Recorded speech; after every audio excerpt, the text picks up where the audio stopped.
अस्सलाम वालेकुम students, welcome to math with Saif YouTube channel. आज हम फर्स्ट ईयर जो न्यू बुक है उसका चैप्टर नंबर 5 उसकी एक्सरसाइज 5.1 उसका क्वेश्चन नंबर 3 करेंगे, क्योंकि हमने उसके पहले दो क्वेश्चन जो थे वो पिछली वीडियो में कवर कर लिए थे। आज हम क्वेश्चन नंबर 3 देखते हैं कि उसमें क्या है। जो क्वेश्चन नंबर 3 है हमारे पास वो है x square plus 1 divided by x plus 1 x minus 1। सबसे पहले हमने जब इसको पार्शियल फ्रैक्शन के अंदर रिजॉल्व करना होता है तो हम ये देखते हैं कि ये हमारे पास प्रॉपर फ्रैक्शन है या इम्प्रॉपर है। अगर तो प्रॉपर हो तो फिर हम उसको सॉल्व करना शुरू कर देते हैं। अगर वो इम्प्रॉपर हो तो सबसे पहले हम उसको प्रॉपर बनाते हैं और देन हम उसको सॉल्व करते हैं। अब हम देखते हैं कि ये प्रॉपर है या नहीं है। ये देखें, ऊपर आपके पास x की पावर कितनी है, 2 है, और नीचे अगर हम ये दोनों वैल्यू मल्टीप्लाई हो रही हैं, इनको मल्टीप्लाई करेंगे, ये x और ये x की जब वेरिएबल वेरिएबल के साथ मल्टीप्लाई होता है तो पावरें ऐड हो जाती हैं। एक पावर इसकी है, एक इसकी है, तो टोटल आपके पास कितनी हो जाएगी, 2 हो जाएगी। ऊपर भी आपके पास पावर 2 है और नीचे भी आपके पास पावर 2 बन जाएगी। ये कैसे बनेगा, ये देखिए, ये एक्स स्क्वायर आ जाएगा प्लस 1 डिवाइडेड बाय, ये आपके पास एक फार्मूला होता है कि फर्स्ट टर्म का स्क्वायर माइनस सेकेंड टर्म का स्क्वायर। ये मैं आपको फार्मूला इधर लिख भी देता हूँ कि ए माइनस बी उसका square equal to a plus b और ए माइनस बी। कि अगर इस तरह हो तो हम उसको इस तरह लिख सकते हैं, अगर इस तरह हो तो हम उसको इस तरह भी लिख सकते हैं। ठीक है, अब देखें, ऊपर भी पावर सेम आ गई और नीचे भी पावर आपके पास सेम आ गई। अगर आपके पास ऊपर और नीचे पावरें सेम सेम आ जाएं तो देन आपके पास ये इम्प्रॉपर फ्रैक्शन होता है। ये क्या होता है, इम्प्रॉपर फ्रैक्शन। लेकिन अगर आपके पास ऊपर वाली पावर बड़ी आ जाए और नीचे वाली पावर छोटी आ जाए देन भी आपके पास ये इम्प्रॉपर फ्रैक्शन होता है। ठीक है, अब ये हमारे पास क्या है, improper fraction.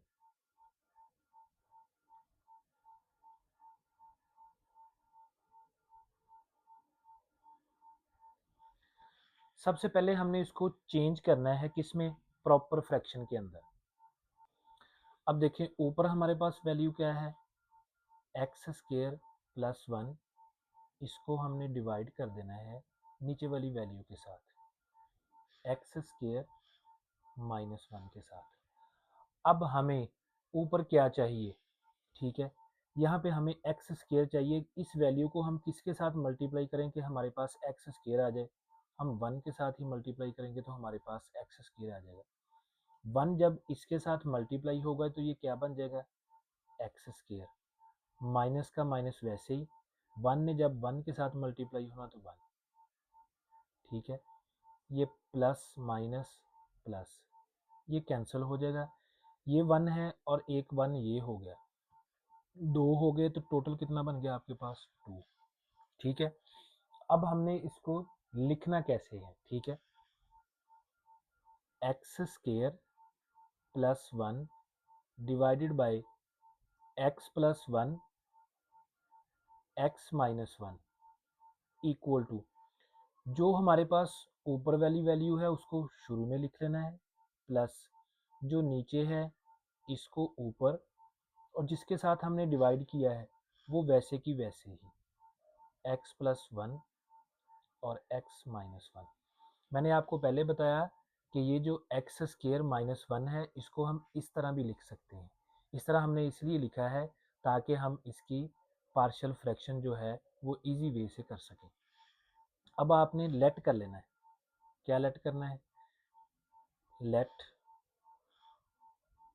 2 divided by x plus 1 और x माइनस 1, इसको हमने लेट कर लेना है और इसको ही हमने आगे लेके चलना है। अब देखें कि इसको हम कैसे लिख सकते हैं, ये लीनियर फैक्टर है हमारे पास, क्या है, linear factor, a over x plus 1 plus b over x minus 1, b over x minus 1। अब हमने क्या करना है, मल्टीप्लाई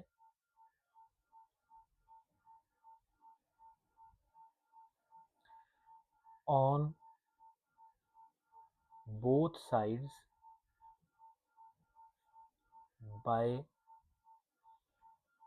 जो नीचे वाली वैल्यू है उस सारी के साथ, x+1 और x-1। ठीक है, जब हम इस साइड पे मल्टीप्लाई करेंगे तो ये वैल्यू नीचे भी वही है, जब मल्टीप्लाई होनी है वो भी वही है, तो दोनों कैंसिल हो जाएंगी। तो हमारे पास क्या बच जाएगा, only 2 equal to a divided by x+1, multiply कर रहे हैं हम किसके साथ, x+1 के साथ और x-1 के साथ, plus b divided by x-1, multiply कर रहे हैं x+1 के साथ और x-1 के साथ।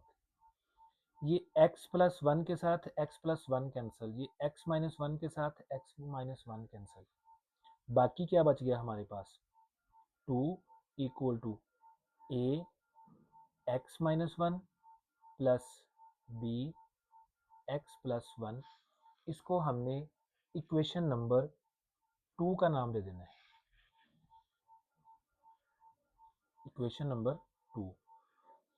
ये वाली हमारे पास इक्वेशन नंबर 1 है। ठीक है, अब देखें, अब हमें वैल्यू चाहिए ए की और बी की। ये दोनों ही हमारे पास लीनियर फैक्टर हैं, ये दोनों ही हमारे पास लीनियर फैक्टर हैं। तो सबसे पहले हम ए को पुट कर लेंगे, फिर बी को दूसरे को पुट कर लेंगे, किसके इक्वल, 0 के equal. Put x+1 equal to 0। यहाँ से हमें x की वैल्यू क्या मिलेगी, -1। ठीक है, इसको हमने इक्वेशन नंबर 2 के अंदर पुट करना है। इक्वेशन नंबर 2 के अंदर पुट करेंगे तो ये 2 इक्वल टू a, x की जगह पे -1 और ये भी -1, प्लस b, x की जगह पे -1 प्लस 1।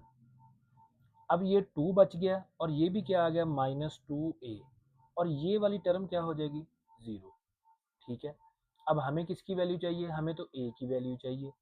ये 2 इधर मल्टीप्लाई हो रहा है और इधर आके क्या हो जाएगा, डिवाइड। दूसरी साइड पे हमारे पास क्या बच गया, a।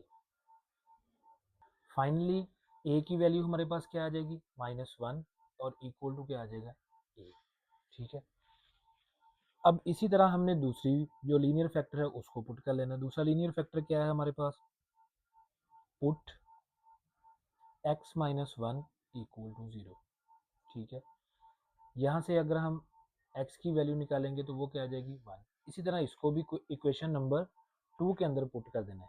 इक्वेशन नंबर 2 हमारे पास क्या है, 2 इक्वल टू a, और x की जगह पे क्या आ जाएगा, 1 -1, प्लस b, x की जगह पे हमारे पास क्या आ जाएगा, 1 प्लस 1।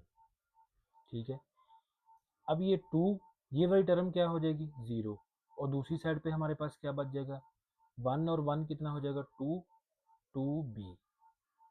हमें ओनली b की वैल्यू चाहिए। ये 2 इधर आके क्या हो जाएगा, डिवाइड, इक्वल टू क्या आ जाएगा, b। इसको कट कर दें, बाकी क्या बच गया, 1 इक्वल टू b। अब इन a और b की वैल्यू को हमने इक्वेशन नंबर 1 के अंदर पुट करना है। Put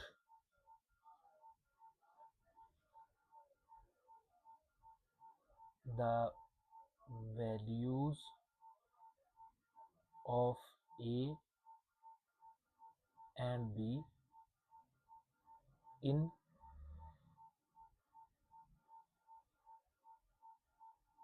equation 1।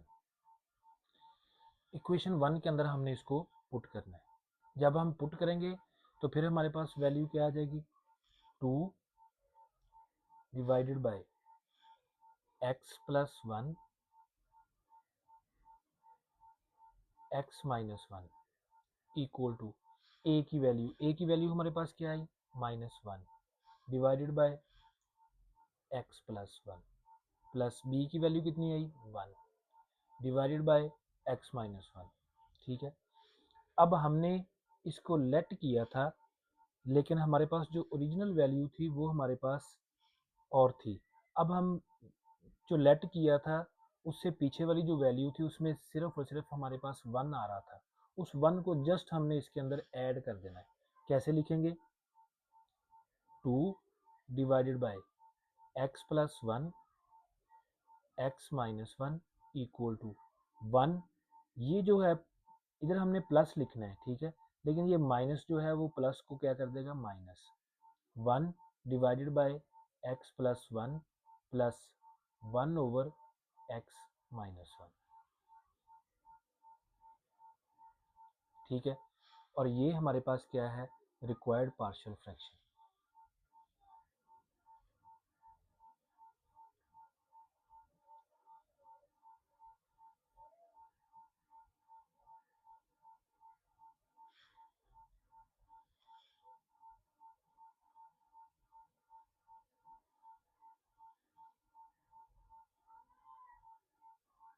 ये हमारे पास रिक्वायर्ड पार्शियल फ्रैक्शन थी और ये हमारे पास क्वेश्चन नंबर 3 जो है वो कंप्लीट हो गया।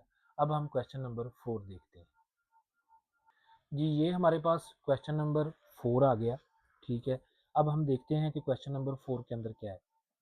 सबसे पहले हमने क्या देखना होता है कि ये प्रॉपर फ्रैक्शन है या इम्प्रॉपर फ्रैक्शन है। अब देखें, ऊपर हमारे पास x की पावर कितनी है, 1 है। अगर हम नीचे इनको मल्टीप्लाई करेंगे, x x और x, 3x है, तीनों मल्टीप्लाई होंगे तो पावर उनकी क्या हो जाएंगी, ऐड, और ऐड होकर कितनी बन जाएगी, x की पावर 3, ठीक है। ऊपर पावर हमारे पास छोटी है, नीचे पावर बड़ी है, तो ये हमारे पास क्या है, प्रॉपर फ्रैक्शन है, ठीक है। अब हम इसको सिंपल तरीके के साथ सॉल्व करना शुरू करते हैं। सबसे पहले हम क्या कर लेंगे, लेट कर लेंगे 2x plus 3 divided by x plus 1 x plus 2 x plus 3 equal to, ये किसके इक्वल आ जाएगा, a over x plus 1 plus b over x plus 2 plus c over x plus 3। पहले हम दो वैल्यू के साथ ही सॉल्व करते रहे, a और b के साथ, क्योंकि हमारे पास जो नीचे वैल्यू थी वो 2 ही होती थी। अब हमारे पास वैल्यू कितनी है, 3 है। 3 है तो हमें c भी लेना पड़ेगा, अगर 4 होती तो हमें d भी लेना पड़ता, ठीक है। अब हम इसको सॉल्व करते हैं। नेक्स्ट क्या करेंगे, multiply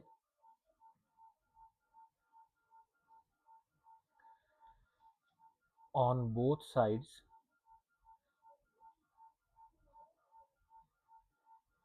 by x plus 1 x plus 2 x plus 3, ठीक है। अब देखें, ये हमारे पास क्या हो जाएगा, इस साइड पे हमारे पास 2x प्लस 3 बच जाएगा। क्यों? क्योंकि नीचे वैल्यू ये है सारी, और मल्टीप्लाई भी किसने होना है, इसने, सारी कैंसिल होकर बस बाकी हमारे पास सिर्फ ये बच जाना है।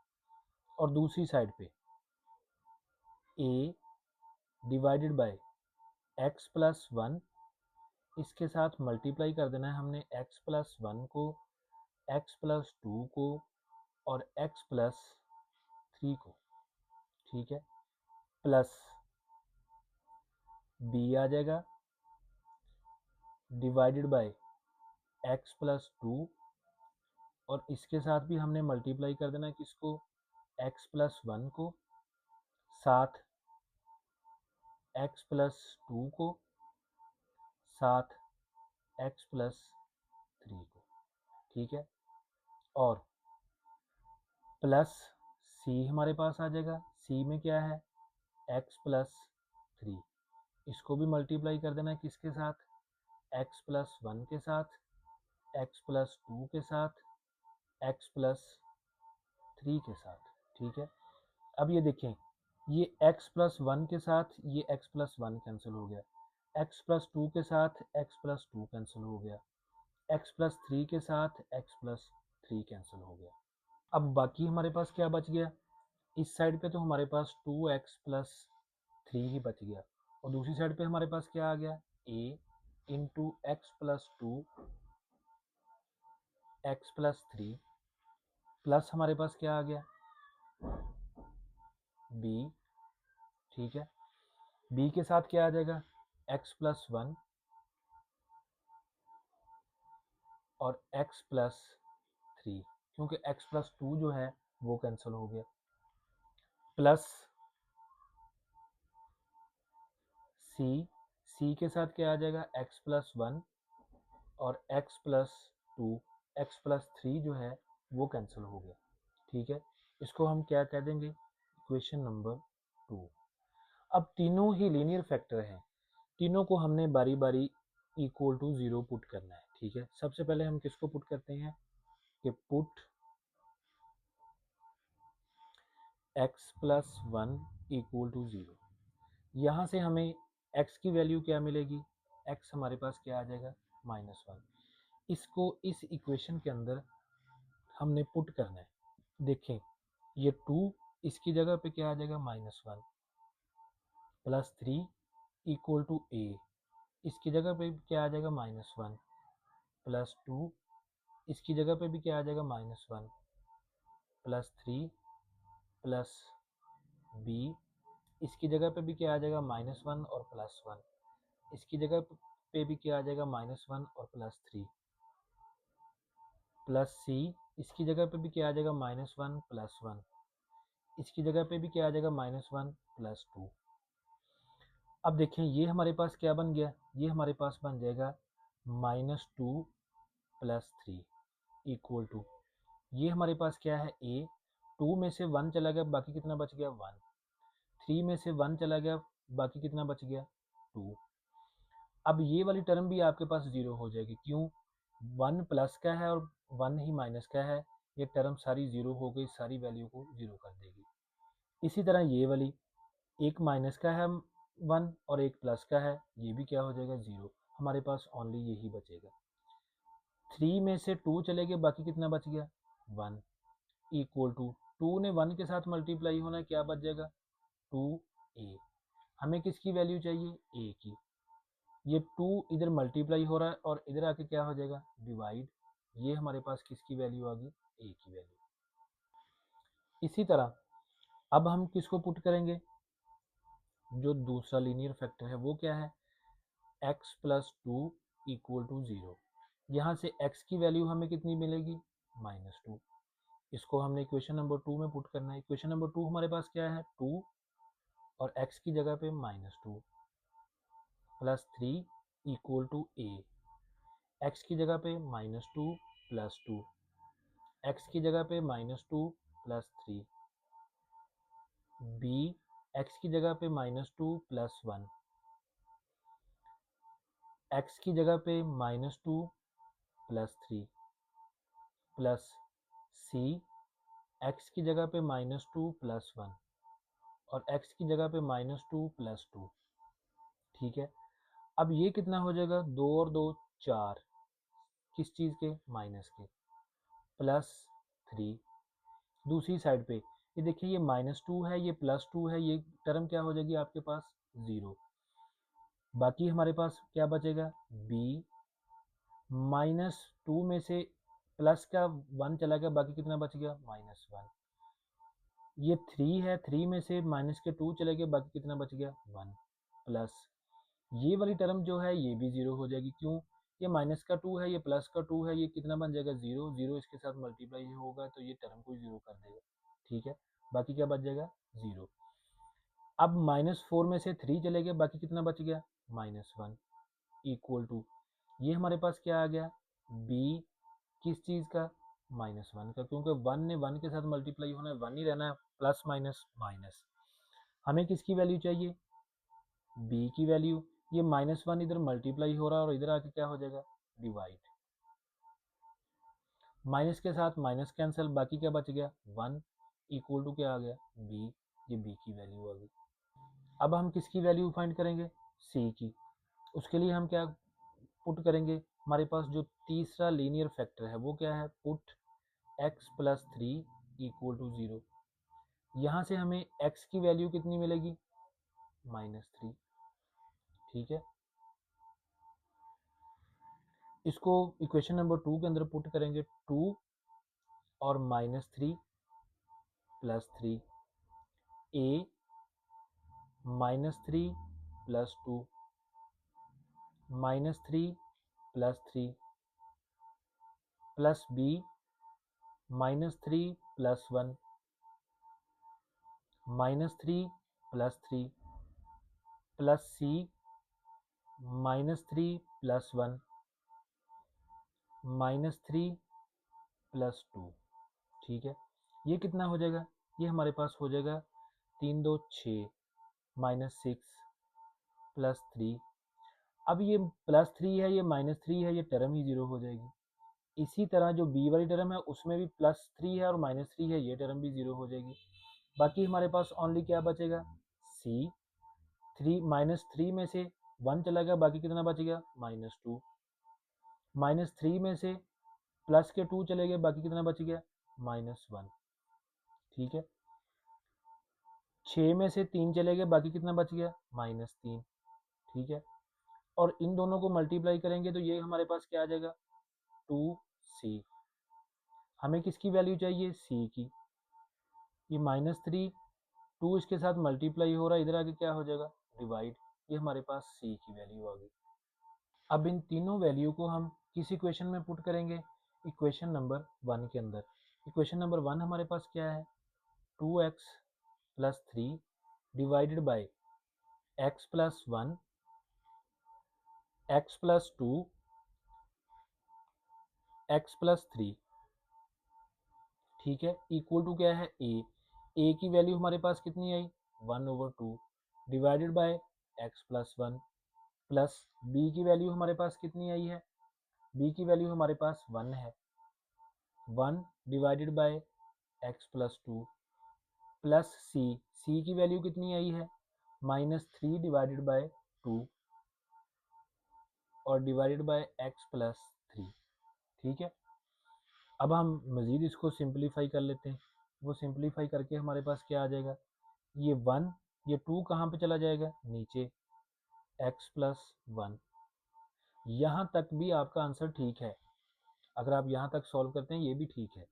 ठीक है, लेकिन बेहतर है कि आप इसको मज़ीद सिंप्लीफाई कर लें। प्लस 1/x प्लस 2, ये माइनस है, ये प्लस है, क्या हो जाएगा? -3 ऊपर, ये 2 जो है ये नीचे आ जाएगा। बाकी क्या बच गया? x plus 3। ये आपका क्या है? आंसर।